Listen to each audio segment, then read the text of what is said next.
The murder case Junko Furuta involved a 17-year-old girl who was abducted, tortured for 40 days, and raped 120 times by multiple individuals during his period.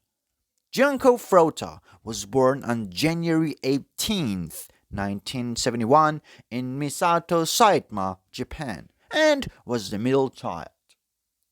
Her friends described her as a calm and kind girl who helped everyone, and everyone liked her. She placed great importance on her friends. In her friend group, she was called the leader because she behaved older than her age, caring for her friends' well being, ensuring they ate, and helping them when needed. Even her parents and teachers were very pleased with her as she was organized, studious, and achieved the best grades in school. She also worked in a plastic factory to cover her expenses. She wanted to work in an electronics store with a high salary after graduating and then become a singer in Tokyo with the savings from her previous job. She was exceptionally beautiful, which attracted attention at school. She received many requests from boys for friendship, but she refused, saying she wanted to focus on her studies and build her future. Hiroshi Miyano, 18, was a year older than Junko and a troublemaker at school. He stole, consumed alcohol and drugs, and despite his parents enrolling him in judo classes to discipline him, he became worse, even using martial arts in fights, even hitting his mother. He became acquainted with the Yakuza Group, Japan's largest criminal organization, and befriended them. Although he was low ranking in the group, he was feared in the city because he was a member of the Yakuza. His wish was to become a Yakuza boss. He asked Janko for friendship, but she refused. Since everyone respected him and accepted his requests, this rejection hurt his pride. Prior to this incident, he had sexually assaulted girls with his friends. Shinji Minato, 16, the younger brother of Hiroshi's previous girlfriend, told him he liked Junko and suggested they rape her. He told Shinji Minato that she would pass by their street on her bicycle at 8 p.m. The next day, Shinji Minato jumped out from behind the bushes and scared her, causing her to fall off her bicycle. Hiroshi Minato approached her, asking if she was okay, and pretended to offer to help take her home safely. Since Junko was focused on her studies and didn't know who he was or about the Yakuza, she trusted him and went with him. Hiroshi took her through a different route, claiming it was closer, and took her to an abandoned warehouse, claiming to be member of Yakuza, and threatened her, saying she had to do whatever he said or would kill her.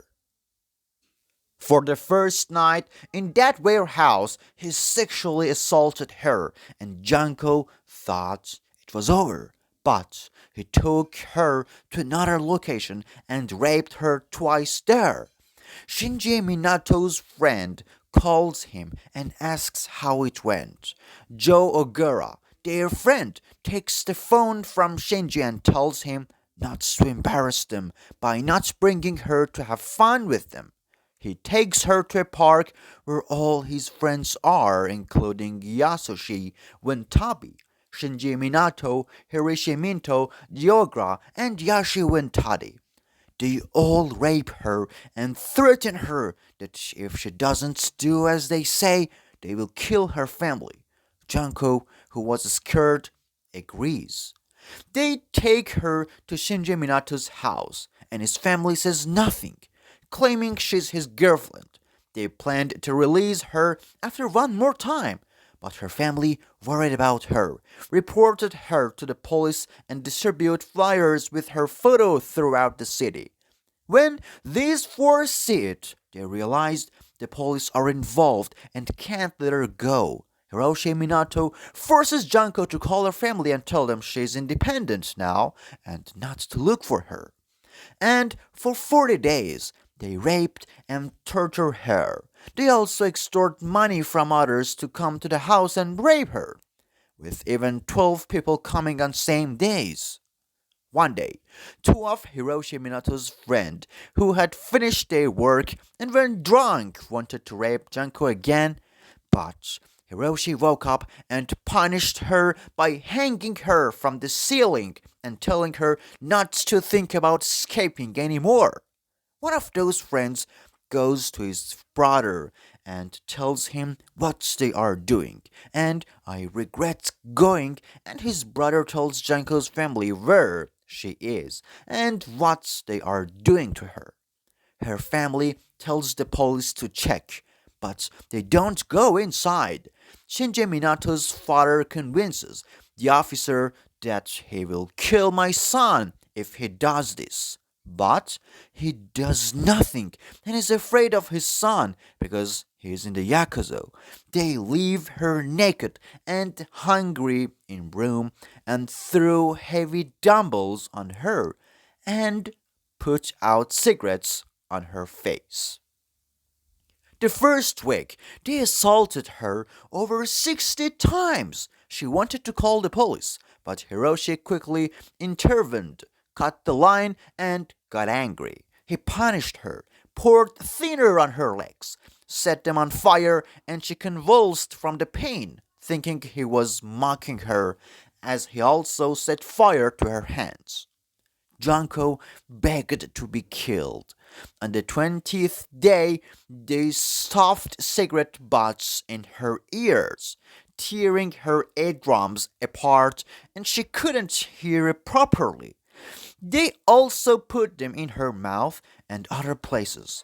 On the 26th day, her face and jaw were broken. By the 30th day, nothing was left of her. Her skin was burnt, her wounds infected, emitting the stench of infection, and they didn't assault her anymore. They went after a 19-year-old girl, but couldn't bring her home, threatening her to keep silent or they would kill her. One day, when they lost a gambling, they got angry and came home, beating her so much that she bled severely, but they thought she had passed out and left. Shinji, the younger brother who was in the house, went to check on Junko's and found her dead.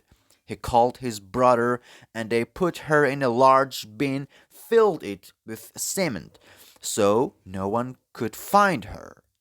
A few days later, the 19-year-old girl went to complain about Hiroshi and Joagra, who had assaulted her. As the police have found the bodies of a woman and her 17-year-old son in the same spot the girl mentioned, they realized they were related. Interrogation of Hiroshi and Joagra begins. They are separated. The interrogator hits Hiroshi and says his friend said they killed her suddenly on the ship. Hiroshi denies it, saying, "No, we killed Junko together." And the interrogator asks who Junko is, but continues calmly. He tells them where the body is, and they go after it. The body was buried under the cement, but they identified it by the fingerprints. They confessed everything, and all four of them were arrested. Verdict: Hiroshi Minato, 20 years in prison. Shinji Minto, 6 to 9 years in prison. Joagra, 8 years. Yasushi Wanate, 8 years. The case is closed. If you're into crime stories and documentaries, subscribe to our channel because we'll be posting loads of videos every day. See you soon.